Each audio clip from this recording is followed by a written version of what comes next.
It's a new thing for me. Haven't done White Jacket outside of finals.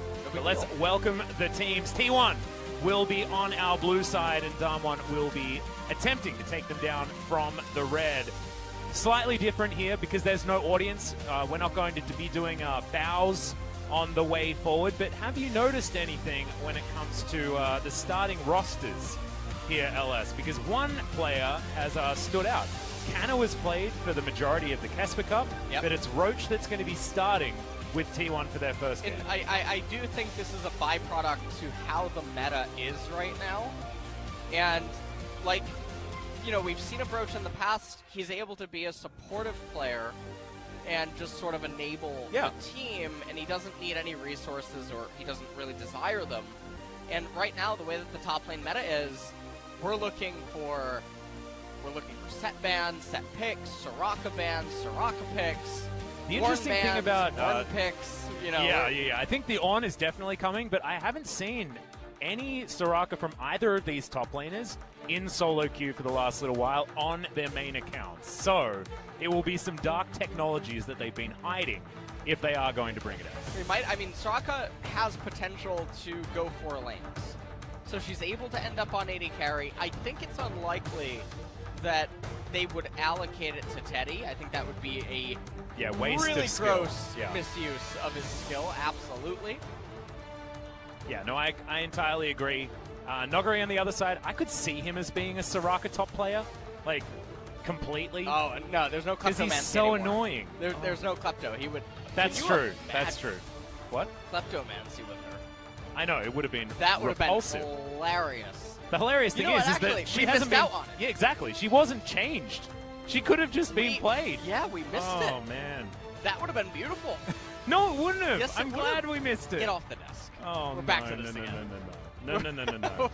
I want to go back to what you were talking about as far as facilitators and utility top laners for T1, because I think that some of the best iterations of T1 in the past have been a 2-carry style T1.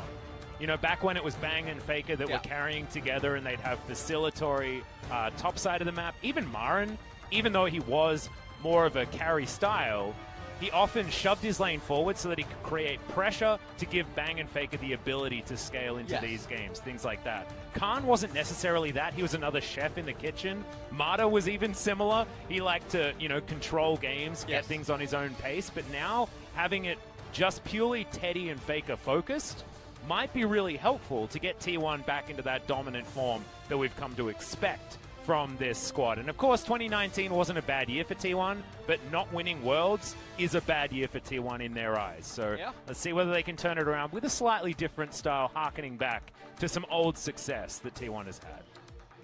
And I do believe T1 is going to be on blue side, right? Yep. I do believe that is the order. So first pick's going to go their way. Now, I tweeted out an image just before this. Yes, you did. That drafting is going to be the main thing that I've been focusing, or I'm going to primarily focus on, because I've been doing a lot of co-streaming. And we also get to plug our podcast as well, because if you want to hear LS's thoughts on drafting, we talk about it for about 45 minutes. So the funniest thing is that image directly goes against what I talked about. I know, in the it's podcast, so beautiful. In that, no, you can't just actually understand pick ban. That's Oh man, I liked it. I liked that your tweet was subtle as well, and also you deactivated your Twitter for some reason. I so did, because now you don't have any followers anymore. So I don't know whether anyone even saw it. So you should probably go and refollow LS if you stopped following him, for either the spicy memes or for the in-depth analysis of the draft phase. We are getting very close to this game, LS. I'm very excited to see which one of these teams is going to come out on top, because I think today is going to do a lot to shape how things are going to be in this tournament, because the two of us were talking about sort of the top 5 teams of the LCK. On day 1, we have 3 of them debuting. And let's see where they're going to shape up, because I think that this season, starting it out, is probably the hardest to predict as far as where the top 5 teams actually sit in correlation with one another. Yeah, and I mean, like we talked about in the podcast, I predict that Dragon X is going to be one of the main teams to really watch. Obviously, T1, Damwon up there as well. Yep. Gen G also Gen looking G. very strong. And then Afrika it's Freaks. Afrika and Damn, they're so Sandbox. good. Yeah. Right there in the middle. And so, no matter what, we do have a very strong top 6, most likely. Yep. Coming into spring. But at Worlds, Korea did get eliminated in the quarterfinals. We did. They had a very unfortunate showing in that regard. All of them made it out of groups, though, in first. Yeah, exactly. We actually had the best showing as far as a region in the knockout stage, you know? So we can hold our heads high. There you But go. collectively, we did better than the other regions. It's just unfortunate that we didn't quite make it very much further than that. I'm going to get my scorecard out for this one. Yeah, this is going to be the really interesting part, because have they watched the POG stage? Absolutely Because if they not. have, we might be able to tell by some of this drafting Absolutely style. not. But if they haven't, we might be having to chain LS to the desk in order to get him to stay. You think I'm here for 5 days? It was actually great. I'm maybe here for 5 minutes. Oh no, oh no. Well, it's okay. I've had the Kesper Cup training. I know how to solo cast now. I did it for an hour and a half with no games to talk about. So don't worry. We're going to be absolutely...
Aphelios, he is definitely the forefront of any sort of Aphelios analytics at this point in time. Ignore what Reddit has to say and ignore what he said on his stream. He knows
champion like LeBlanc, Damwon have to decide now on their last ban. It's going to be a Nautilus.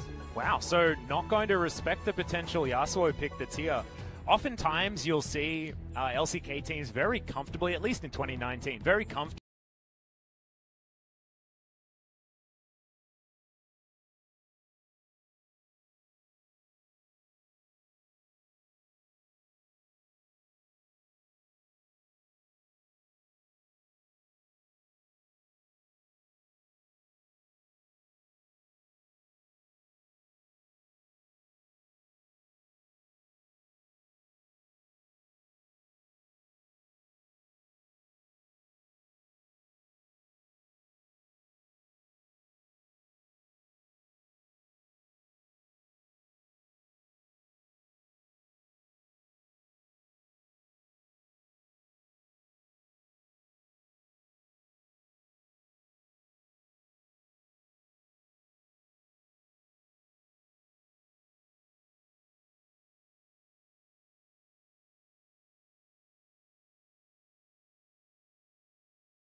Progression of that sorts, and so they have this very wonky combo-y type of team composition that now has to engage onto Damwon. Because of the rumble in the mid lane, Gragas not going to get as much value by building Pure Glass Cannon, and so that'll be something that is obviously going to weaken him ever so slightly. There's also a lot of champions on the side of Damwon that Set does not personally like going up against. The thing that I do like about T1's composition is the Wombo is just despicable. You layer, like, on top of the ultimate coming out from Set, you can then put down the bullet time, the equalizer, like everything can pile in. You can follow up the CC with the solar flare coming out, and then Cuz can potentially ruin it all with a gigantic cask into that pack up of champions. But there is a lot of AoE damage and a lot of mid-game focus from this T1 composition. So if there's ever going to be that time where a Cinecomp could potentially work, it's with a lot of these champions paired on top of each other that can fight around 25 minutes extraordinarily well. And that's going to be the main question here. Damwon has an extremely scary 1.5 item team comp, 2 item. They have some split push access, but again, it's all going to come down to T1's engages. We're going to see what that ends up meaning for them. Well, here we are under the rift for game number 1 of LCK Spring 2020. Not going to be too many fan chants here. We could fake it like we did in the Kesper Cup, but I don't want to, because I want the fans to be able to, you know, really come in and give it their all with the fan chants when they're finally allowed into LOL Park. If you are one of our global fans that traveled out here to Korea, I know there's a few of you that were looking to try and get access to a few of these games. We're really sorry that this has ruined at least the League of Legends side of your holiday, but I hope you're still enjoying the show regardless. And come down to LOL Park. There's a lot of cool stuff to see, even if you can't get into the arena. I just want to point out that it seems like Teddy's misfortune is having a bit of flatulence. Yeah, there are some issues down there. Nuclear as well as just switching weapons as much as he possibly can. Taco Bell was having a discount before the match. For her, I'll tell you that much. Whoopsies. Alright, well, looks like Gragas is going to be starting on his blue camp. And we'll have to see how everything ends up transpiring. Mountain Drake going to be the first one of the game. So we'll see who ends up getting some value from that. Now, Roach up here in this top lane, is not actually going to be going the Inspiration Tree. He's also not going to do the adaption that some Korean sets have been doing, which is Gathering Storm Transcendence. Okay, yeah, not going to go into the Sorcery Tree here. He does get a decent punch onto Noguri, but Noguri doesn't seem too worried about that. Mordekaiser often pretty comfortable into melee matchups. How's the set matchup for a Mordekaiser? Have you experienced this one so far? I've played it quite a bit, and I've seen it in solo queue. Set's definitely favored in the laning phase. Mm-hmm. And then once Mordekaiser completes his first item, Set can lose. And then Set can bring it back at later points inside of the match. So Set's favored for about the first 15 minutes, and then Mord sort of takes over, depending on how Set itemizes. Now, however, because of the rise in Mordekaiser aspect, that's a lot of magic damage. Oh yeah. And also because of the amount of CC that Dom 1 has, Roach can definitely be incentivized to stack X-Drinker into Merc Treads and get those resistances to remain super relevant and actually maybe even stifle Mordekaiser's spike. Well, you saw Nuclear did safely make it to level 2. Of course, Aphelios doesn't exactly have the strongest level 1, lacking a button and all that. You can, of course, swap your guns over and over again, but it doesn't do a massive amount. See how this lane is going to pan out, though. I'd assume that Teddy and Effort should have a little bit of early game control. The Haymaker and the Death's Grasp coming down, but Noguri is very comfortable in this lane at the moment. That was a really bad trade by Roach. I have no idea why he Haymakered that early. That was definitely not part of the combo. No. It's supposed to be, I assume, utilizing the shield. Yeah. A little bit better than that. Or just the true damage in general.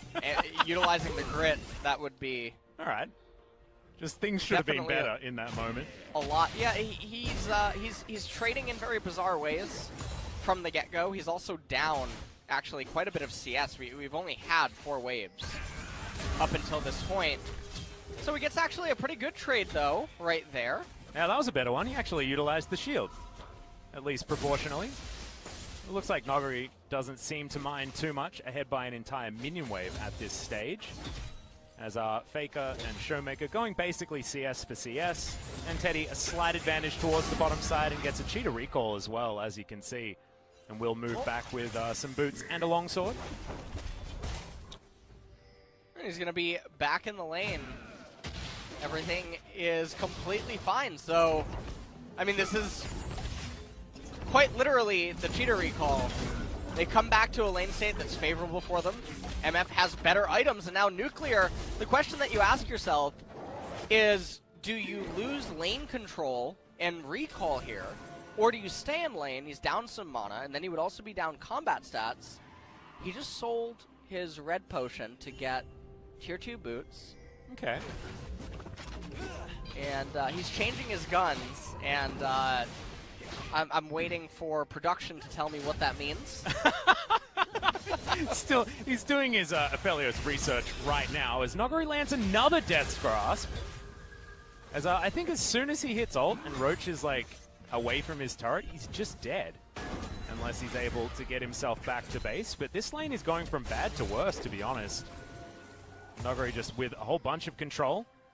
Because we have to state again, was probably, that was adorable, was probably our best Gragas in 2019. He played extraordinarily well when he was, of course, playing for Dragon X. Had some beautiful compositions, even with Neon, who wasn't necessarily known as a Yasuo player. Some of their Gragas Yasuo games together were extraordinarily good. So excited to see whether Fake is going to bust out his famous Yasuo as the games go on, but not going to be this game, despite it being available. And Roach gets back to lane, does have himself a Kindle Gem, some extra CDR, certainly something that Set wants to be building up for himself. Well, when I see the Kindle Gem, I already feel like I'm not going to be very happy about this one, Alice. That is definitely signifying a black cleaver. Hey, that allows him to be the most utility-focused a Set can be. I'm okay with it. You know what? Let me break this down for you, okay? Yeah, break it down. There's a magic damage mid laner. Okay. Magic damage jungler. Yeah, but Teddy's not magic damage. Okay, Teddy. let me tell you, Set doesn't apply Black Cleaver to lots of targets in a fight. So And he then just needs to also, apply it to Teddy's target. there's this really cool feature that Set as a champion has. He builds up grit, and then he can expend it with his W to deal true damage to the reduced armor Got that it. is then irrelevant. You like that? You see how Yeah, no, I like that. that really combos very well. Sort of like the idea of Black Cleaver on Yasuo. You It's know? very Just good. really not great at all for like multitudes of reasons. Okay, so that's not so good. Let's see whether Roach is going to be able to pick it up for item number 2, you know? He gets a mulligan. This is the first game of the season. Well, it's not making me think that they've actually researched that well. We have seen players from other regions as well build Black Cleaver. It's just actually bad. Yeah. Well, you know, there's always next game. There's Teddy just trying to clean up some of these minions as they head towards the turret. He's going to continue to hold on to that minion lead as Faker does find himself the Harpoon. As the first Drake is going to go over to Canyon. Very comfortable solo there for the Lee Sin, but he has fallen down a few camps to Cuz, who's been power farming towards that level 6 mark and has made it a little bit earlier than Canyon.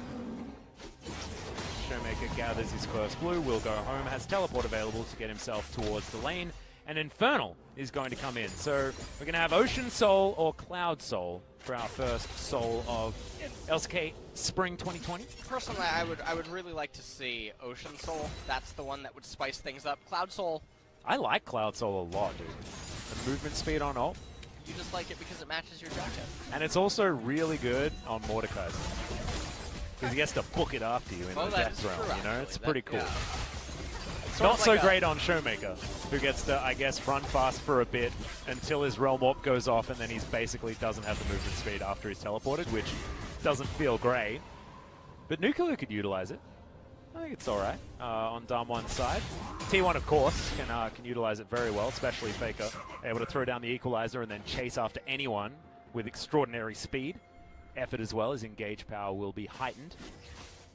But I like that both of these compositions to start off our season have very different modes. I feel like we're looking at a Damwon that wants to try and scale and a T1 that wants to find the mid-game fight. But it looks like Damwon are looking for it first. That's a disengage Equalizer as Hoyt's still going aggressive. Finds one of the knockups there onto Effort as the Death Grasp comes back. Good flash comes out there, but Effort very close to getting stunned. The barrel for the slow is good news as Effort gets into the brush, but I think he's just given himself up for the Ghost, as T1 will suffer a first blood loss with their support being left to the Wolves. Yeah, I have no idea what Effort was just doing. He Zenith bladed in, but it didn't look like he was on the same page as the other T1 members. I'm just going to take a look at it. They're doing Scuttle Crab, and then Faker wants to clear the control ward, and also, Cuz just used some abilities.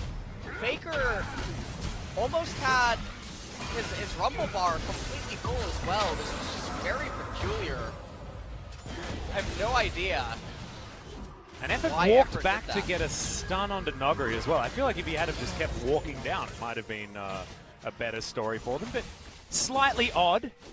First blood to come down here, but will be in favor of Damwon. And that is not good news for T1 fans. They want to be trying to own this mid-game as much as possible, but I feel like they still spike a little bit later as far as when we get to these skirmishes where you can utilize these AoE ultimates. Nuclear throwing down his Severum there, try and get a bit of extra damage.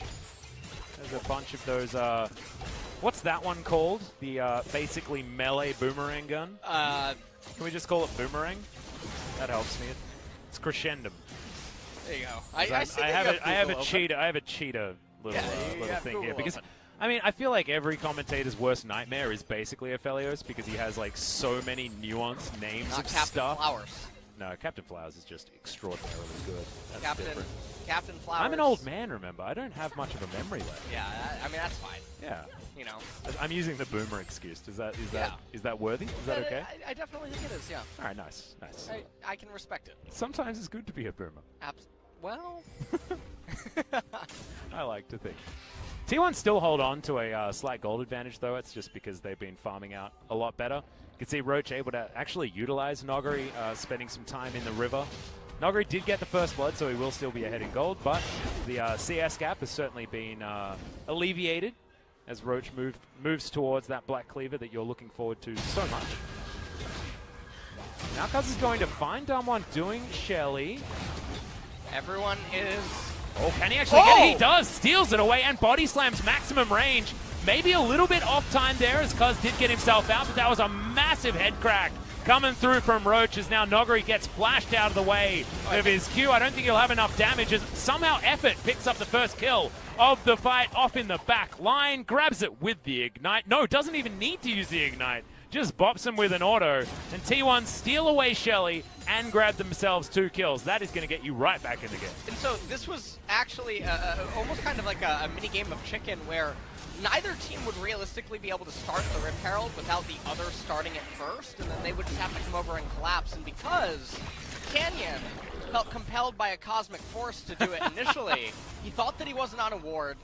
Roach had just placed one a few seconds prior, and T1 were able to collapse and make that happen. And so all of a sudden we finally have a gold lead that is on the side of T1.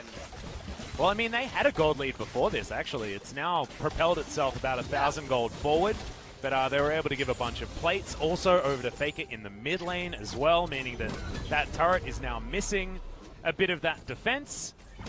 And we'll see whether they can crack that open, because for this composition, they want a wide open map as much as possible. We just take a look at it, and Gragas, he gets the steal with the cast. Roach comes in with a superplex onto Nuguri.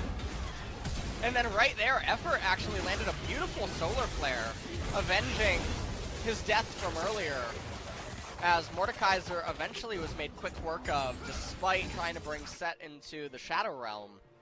Yeah, and I think he could have used that one on Cuz a little bit earlier to deny the steal away of Shelly there. Of course, some of what we see Mordekaiser utilize the most for in pro play is to just get junglers out of any sort of smite contest so that you can guarantee objectives. That wasn't on Noguri's mind. He was trying to win the next subsequent team fight instead of wanting to do that one. Maybe just thought the Canyon would be able to lock that one down comfortably himself, but unfortunately not able to happen, and also was punished for it afterwards. So T1 now firm control over this game. I say firm, you know, 1,000 gold lead, and a Drake disadvantage isn't necessarily the firmest control, but still feeling pretty good. Vision, as you can see there, Hoyt is going to be winning out, but otherwise it's all about T1 for Vision score. T1 now going to pick themselves up an Infernal Dragon, and then we're going to get the real prize, which is... If we start the 2020 season, oh, we do. We get Earth, Wind, and Fire. Love it. Love it. This is my favorite array of Drakes. And also, now we get to see what I was talking about with the extra movement speed on a lot of these champions after they utilize ultimate abilities. I want to point out to you about how the Cloud Drake symbol looks like a silhouette for a rooster. It does a little bit. Right? Or a cockatoo if you're in Australia. Exactly. Yeah, it and just needs to be yellow. You pointed out earlier that the ocean dragon looks like a plesiosaur. Yeah. So plesiosaur, I believe, is the one. We're learning what their evolution is coming. You know, so. A plesiosaur, for those playing at home that don't know their dinosaurs super well, it looks like the Loch Ness Monster. And I believe it was that big thing in Jurassic World that murdered the T-Rex at the end or something like that. Sorry to give away spoilers. It was one of the dinosaurs, and he just came up and ate it. As Roach is just punching a whole bunch of these minions. We'll clear out this minion wave very comfortably. Control ward around near that alcove to stop any funny business. And T1 just happy to play this one out. They've in fact got the game state to a pretty decent clip for themselves, and now able to play around objectives as they move towards their power spikes. Leandries has picked up first item here for Faker. Does so much work for the Rumble. Happy to see it picked up first here. A really nice item to see. Gragas has Predator Boots right now, going to be moving into Zanya's Hourglass as his second item, but you can already see that there is a bit of magic resistance already built on several members on Damwon. Yeah, not going to be the most high value Sorcerer's Shoes purchase. And there's the QSS. by Set. I hate that part, man. What? Set's abilities, the way that they line up, they leave the spellcasters with 4 HP. Oh, no. And then if your minions are attacking them and they're clumped, you can't actually miss every use single them. one. Oh, it feels terrible. Oh, it feels so awful. So the idea is to give them a little auto attack first, and then boop them together. You could do that, or you can actually put a second point in each. Ah, okay. That fixes it as well. Helps you out. Well, Cuz moving on down, we'll spot a whole bunch of control wards here, defending Nuclear and Hoyt as the Solar Flare does go wide, gets himself the stun, as has to use the cleanse to get out of the way of the Zenith Blade, so effort, not a miss there. Did manage to get himself a Summoner spell in trade for his ultimate.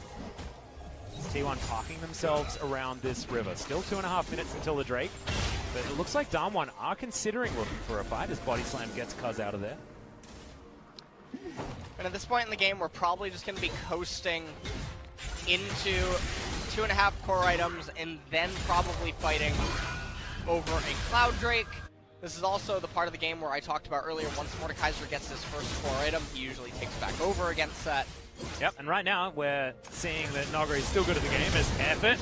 He finds the Shield of Daybreak. Good flash there to avoid getting booped back with the cast, because Canyon did have to use that though, and won't be able to contest for this Scuttle Crab. Shirley has made her presence known here. Second Rift Herald, of course, is what that means. Shirley was what we decided on during the Kesper Cup, as far as the name of the second Rift Herald. Right? You're still okay with Shirley? I'm okay with Shirley. Okay, good. She hasn't... Okay, well, Emilio... Teddy? He does stuff. You just pressed R to make sure that Showmaker couldn't get to his turret earlier, I guess. Huh. Got a bit of CDR. He was like trying to be the parked car that doesn't move. Yeah, I guess you know? so.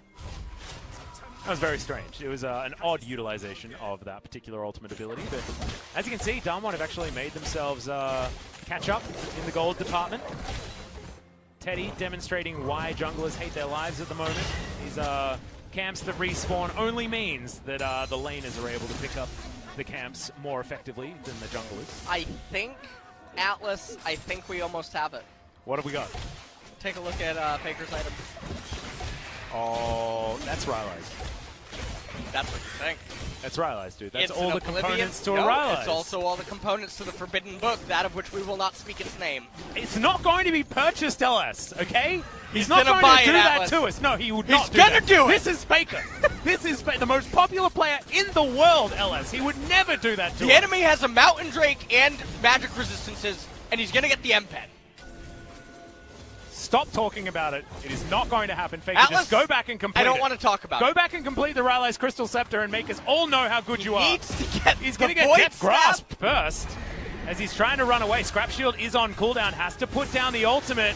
Equalizer not necessarily working as Nogari puts him in the Death Realm. And then in the Death Chamber immediately afterwards. Roach throws down the ultimate though, and that's going to be a kill going over to Teddy. Effort goes golden, trying to keep himself alive. But the Calibrum is there, coming in from the back line of Nuclear. Helps take down that kill.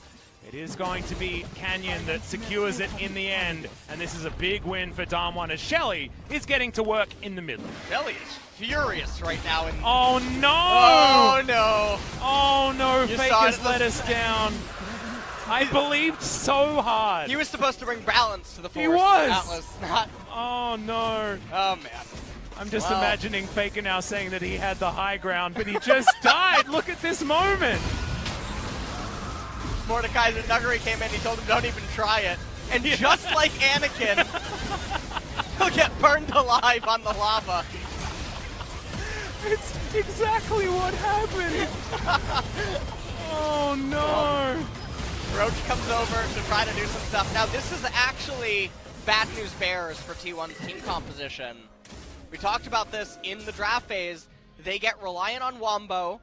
Faker and Cuz both not going to be getting to deal a lot of damage because you've incentivized the opponent to build magic resistances. They also happen to win the lottery by rolling a Mountain Dragon. That amplifies it ever so slightly, but when you build something like Oblivion Orb that gives you the magic penetration, and then you're going to complete it into Morello, you're going to lose out on a lot of value from that M-Pen.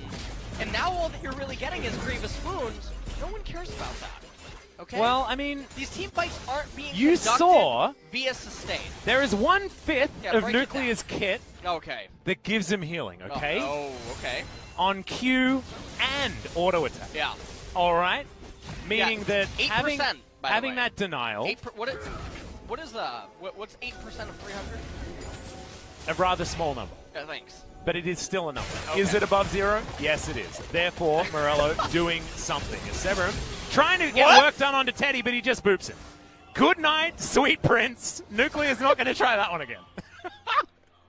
What? She hit him with the coronavirus. Wow. Oh, no. Wow. And Teddy had just completed Infinity Edge. That's when Nuclear like presses tab and goes, oh. Oh, no. No. That was pretty impressive, the amount of damage that amassed. Yeah. That's what happens when you crit and press Q at the same time, I guess. You know what that just reminded me of? Did you ever play Super Punch-Out? Yeah, I did. You know Narcissus Prince? Oh, I don't remember how he the looks names. really Damn. fancy. Yeah. And like dancing. That's how Achilleos just looked. Yeah, and that dude, you can actually catch him in like an animation lock and kill him like basically instantly. Yes. Oh, that is what happened. But Nuclear's the one that killed himself on an MF. He walked in, he's like, look at my cool lifesteal gun, and then died. Yep. Well, yeah, that was a subpar maneuver. You can see, actually, as far as the CS is concerned, Showmaker doing great things, now able to take solo gold by killing that turret as well. He's the one true part of the force as we have a look at the pro view. Okay, well. That was a big old crit. Look at a third of his health. I like how Teddy, there was no reaction whatsoever. He might have just said too easy or something. There it is. Little sentry turret coming out there as Nuclear's got his melee gun and switches to the Gravitum here, trying to deter effort from clearing out his ward. Does so effectively. As now he's going to face check Cuz. Barrel comes in, gets a flash out of the 80 carry. It's exactly what you want. Cuz at the right place at the right time. And also, Roach looks like he's transitioning into tank set. He has now picked up the Spectre's Cowl, probably going to go into the Spirit Visage, and then go on from there while just relying on the Black Cleaver. And I mean, this makes the Cleaver even worse of an item. But I do like Spirit Visage on set. I do like it, yeah. Given his extra health regen that you get from your grit, it can work out. Much like building Spirit Visage on Garen, if you're a Garen player, just feels great to get your health back so extraordinarily quickly. See whether Roach is going to be able to deliver some of the tankier members of Damwon into the team, because I'm looking at it and I'm thinking that as soon as he tries to throw down the ultimate, Nogari just puts him in into the death realm, and then he isn't able to do that AoE damage because he's now away from everyone, and that AoE isn't going to be as effective. And Nogari is going to be the target for that. So Roach, you can see he's built a QSS immediately, trying to make sure that that isn't going to happen. And we'll see whether Damwon can fight around that effectively to get their team fight working. Otherwise, T1 might be able to get their wombo that they're looking for. Might be on the cards right now. As 4 members of T1 now hanging around this Drake that's going to be spawning in 10 seconds time. And this is what it really is going to come down to, is what is T1 going to do as the game keeps developing? Because from this point forward, Damwon's team composition is going to keep getting slightly stronger. Yeah, Death Drum coming down at exactly the right time for Nogari to deny a lot of that work, as he does use it on the Leona. The 1-for-1 trade is going to be top for support, though, so something that T1 fans are going to be pretty happy about. Now 4 members of T1 not with position on this Drake. Damwon have decided to pick that one up. They've got the Crescendum turret down. Canyon safeguards himself back to his team, as now it's going to be a smite fight. Great door to be held up there from Hoyt, as the Dragon is going to reset. Faker goes golden and flashes to get himself out of the way. That gets him out of the ultimate from Braum as well, and they're able to secure that Drake. So 2 Drakes apiece for both of our teams. And this is a really key victory for T1. It denies Damwon that match point Drake in order to get the Cloud Soul anyway. Yep. And they keep themselves afloat at a really key moment. Mordekaiser not super online yet into becoming a behemoth threatens so much more than just currently death realming and killing one and then dying immediately after. Yep. He's still going to need more. Oh no, they got Teddy. Yeah, got another fight. Teddy stays alive for a little bit longer, but Noguri is eventually going to be able to grab him. I believe that was with the passive as the stun then lands onto Effort. Baron. That's a 1-2 punch onto the bottom lane, and Damwon should be able to get the Baron. Are they not going to start it? Maybe they're just looking for some more kills here. Faker does have ultimate very, very soon. Fighting in the pit could be dangerous. Nuguri has Death Realm available, so they could Death Realm Cuz, and also with the Philios and Leandries on Mordekaiser, plus Rise, this Baron melts. Yeah. Like no tomorrow. Now, I know this about a Philios. The red thing, Baron doesn't like it. Yeah, no, that's a good one onto the Baron. Absolutely right. And you can see it's going down very, very quickly as Roach, I mean, he can get himself in there if he wants to and does dive on forward, finds the showstopper, gets it into the backline, doesn't do necessarily so much damage as the face crack isn't enough, and Roach is going to flash but still die from the auto attack that was in the air. And now Faker, he tries his hand at stopping this Baron as well, but he's in the death realm, and Noguri is going to put him into the ground once again. Effort and Cuz now trying to stop the next attempt on the Baron, but they're just going in one after the other. This is not the coordinated play we wanted to see out of T1. As now Damwon just turned one more time. Effort going to be punched into the ground. One more. It is going to be the ultimate. The bullet time coming out from Teddy that secures a kill onto Hoyt, but it's not going to secure the Baron. And Damwon do put that one away. 3,000 gold now the lead, and that is only going to expand. And let's take a look at how this all actually ended up happening. T1 wanted to get the gold, and the flash cleanse out of Teddy ends up bopping Canyon, but in doing so, Nuguri able to get onto Teddy, got the 900 gold shutdown, by the way, as that Effort shortly thereafter was locked up. We watch how this follow-up fight ends up being sequenced. Roach goes in for the superplex onto the team, ends up actually pulling them out of the equalizer. Yeah. And so a little bit of anti-synergy there. Set dies inside of the wall, as then Faker gets dogged down by the Mordekaiser. And at this point forward, we're going to look at the items. This is where things start becoming more and more scary for the champions on Damwon, whereas Rumble's going to be basically the same. Set's going to be the same. Gragas Another team fight here into the mid lane as the equalizer was already down. Nuclear threw out the ultimate, and Showmaker's going to be able to complete that kill. 2-0-4 now on the rise, who is quietly destroying this game. He Flame Horizon Faker at 29 minutes.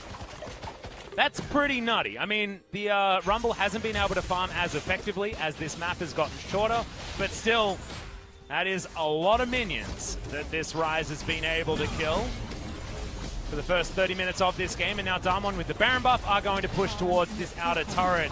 3 items now completed on the Aphelios as well. He is very strong and only going to get stronger as this game moves forward. Having a look at the guns he's got himself the Graviton. Helps slow everyone down. See whether he can get those roots in place with the Q as well, whose name I am never going to remember. Showmaker just grabs himself a red buff because he may as well. He's got to keep getting these minions to stay at least 100 CS ahead of Faker. And I feel like this is the Showmaker that we saw at Worlds, not the Showmaker that we saw in the LCK playoffs. Yeah, and I mean, right now, Damwon are just in such a commanding lead, and it's because 4 champions on the side of T1 have peaked.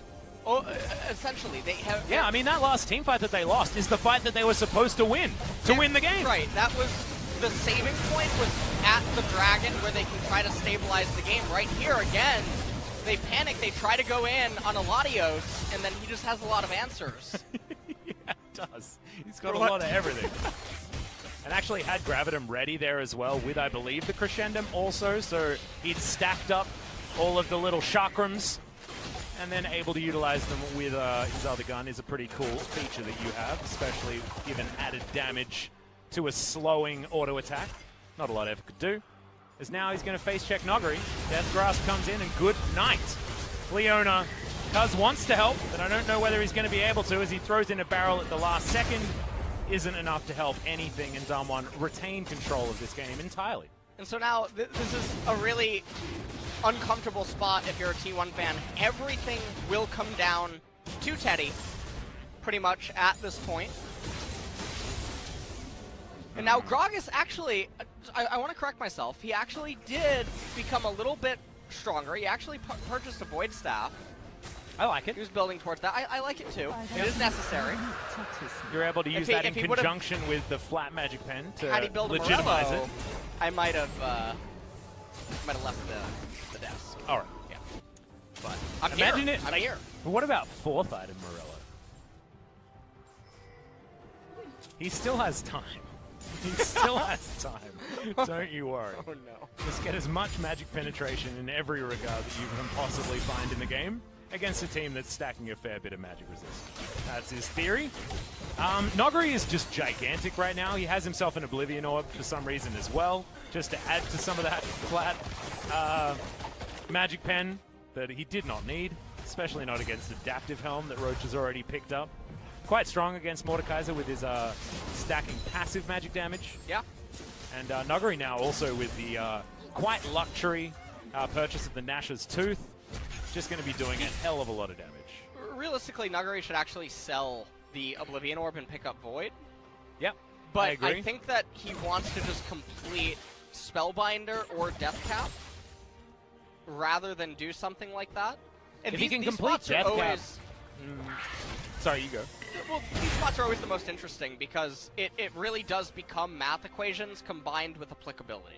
And also when you want to fight as well, because if he needs to have a power spike now, yes, then and he can't complete something like the Rabbidan's Death Cap, then maybe he does have to think about selling something to either get as powerful as possible. I mean, or even buying Morello, the Forbidden Book. Well, to be perfectly honest, there is a way that is going to be the best option as far as getting as much bang for your buck is concerned, given a specific moment. I believe when I was coach streaming LCS, I could just tell when someone recalled, based on their last recall, that not enough CS had been acquired, game timer, etc. They purchased Morello for a fight that needed to take place, and that was going to be the best bang for their buck they could get at the time, even if the item itself wouldn't be super ideal. So, Rumble, he has picked up the Zanya's Hourglass, but this means that Faker is 6-7 minutes away, depending on how much gold T1 is willing to actually allocate towards him, to another core item.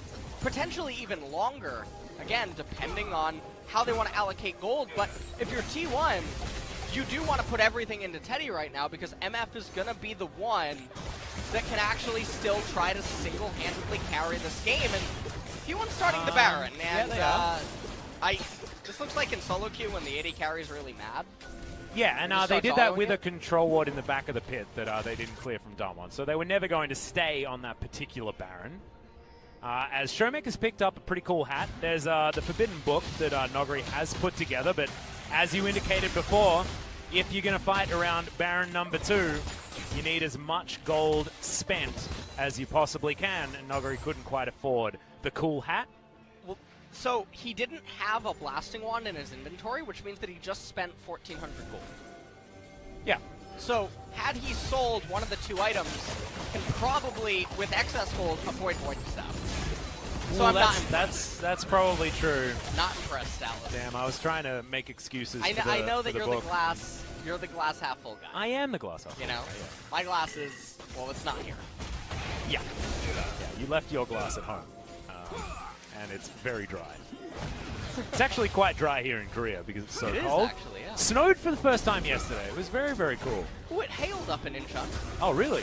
Oh, it was snowing where I am. Very, very happy. I missed snow. Has his sniper rifle, finds Teddy with it, shoots some chakrams there as well as Canyon goes golden. Effort now looking for the stun. That's a great boot back as the bullet time flies on top of a glowing Hoyt. He did go golden for the right time, but isn't able to escape as Roach punches him in the face. Canyon now can't get back into this fight, but Noguri, he certainly can. He's got a giant health bar, and now he's looking for more, but he gets thrown in to the rest of his team, and oh no, Canyon executed by his own player. As now Kaz, he can go golden a couple of times, I believe, but no, isn't able to. Nah, and it was already broken, was the extra stopwatch. It's a 2-4-4, and it's only Teddy that's able to try and stop this inevitable Baron, but it looks like Damwon are looking for the finish. Teddy has to be really careful right now. And honestly, I mean, Latios just walking at him, it has to be really scary. Are you referencing the Pokemon Latios while you're talking about it? No, it's a Latios. All right. Well, that's a Realm Warp, and that's a Death Chamber potentially for Teddy, but he does QSS immediately, and Nogri didn't have that one available, but they get underneath these turrets and should be able to take them down. Effort is respawned as Death's Grasp might have been the death of Nogri unless he didn't have his flash available, was able to use it. Nuclear misses his ultimate there. Severum trying to get himself some health back, walks out of the bullet time. But we see how this story goes, and it's Teddy just destroying the opposing AD carry. Now looking for Nogri, gets himself his shield back. Death's Grasp sidestepped nicely, the door put down, and then able to just grab the Mordekaiser out of the air. I don't know whether that ult is going to be enough, but Teddy doesn't get the double up, but will be able to get the final kill in his triple to save T1, at least in this instance. I mean, they're going to get the Baron for sure. And are they going to send one person or two? Yes. They identify that this is the only line Canyon can actually take, is to try to get that Cloud Dragon. This is an absolute disaster for Damwon. Yeah, they had so many opportunities. They decided to go for an end when it wasn't possible, especially with Teddy there to defend. They took a gamble they didn't need to take. They could easily get the Baron, get the Cloud Dragon as well to boot. That was a throw, man. Yeah, and I mean, also, this is also part of it. Why are you standing this close to MF? Why don't you just get the turrets? It's not something I would expect out of these level players. It's just really greeting Game 1 to kick off 2020. Why are you playing for KDA? Yeah, I wasn't expecting a coin flip moment like this. I was expecting this game was going to go to the letter of what these compositions are able to do. And I thought because Damwon had managed to get themselves into a winning location as 5th and 6th items are coming in, they should be able to lock this one down. But now they're staring down the barrel of T1, having an opportunity to get themselves the Dragon Soul. And T1, now with a Baron buff, augmenting this composition. They are just going to run up the mid lane. Remember, there is an inhibitor down in mid, so a possibility that Damwon can utilize that to stop maybe their mid inhibitor turret from going down. But look at this. It's the Teddy show once again on T1's side. It really is. And what this is going to come down to now is, can they just protect Teddy and can he actually still deal the damage? Don't get me wrong, Damwon is still favored in the team fight quite considerably. So Teddy, he's going to need to pull out a miracle. In terms of everything else, Faker did get to another item. He got to the Void Staff. Roach picked up an equalizer doing nothing there in the backline. It was trying to at least secure this inhibitor turret as Roach doesn't land the face crack. They are able to take down that inhibitor turret. Super creeps have been dealt with. Now Damwon look for the Death Grasp. They get it onto Teddy. And he doesn't have flash. Death Realm just yet. He does have the Mercurial Scimitar, so not going to be a Death Realm target. Now, it would be wise to just wait the 1 minute, let the Baron dissipate, give up the middle inhibitor. Doesn't matter if you lose it. Game is not decided over losing middle inhibitor.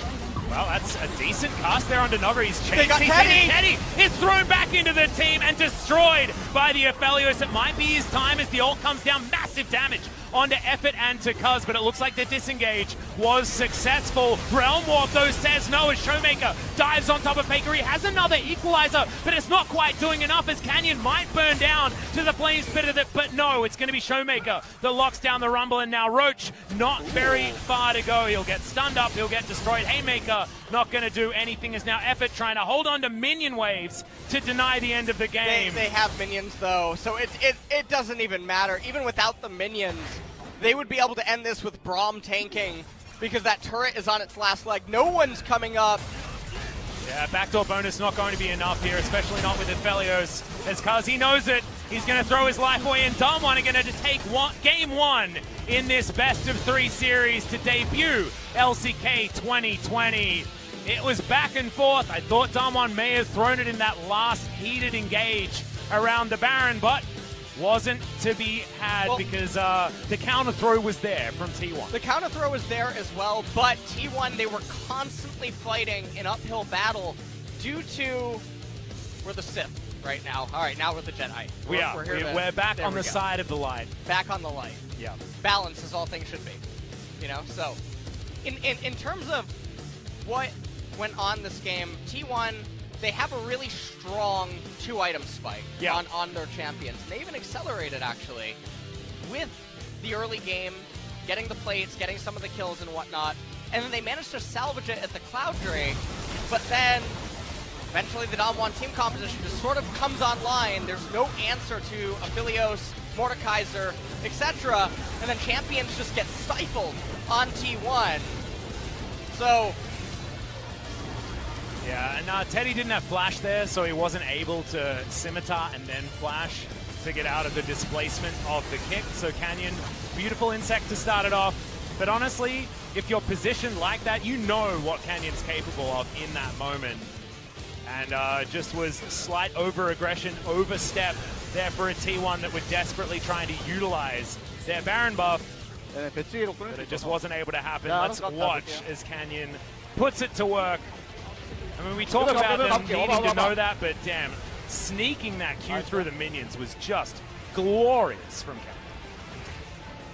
Managed to get in there, do what he did to MF, and like you said, Teddy didn't have flash available. They shouldn't have been posturing like that. Wasn't the end of the world, even if they don't get the inhibitor. Either way, actually, Dom1 can either concede it, or even if SKT get it, again, it's not the end of the world, so why are you positioning like that?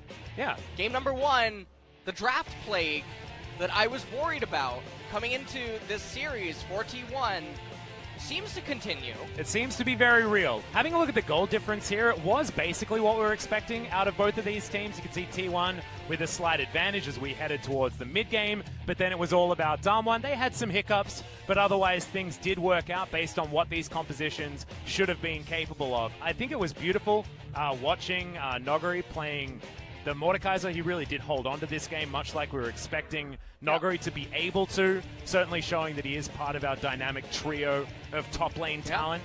Used to be 4 players, but Khan has left us for the LPL.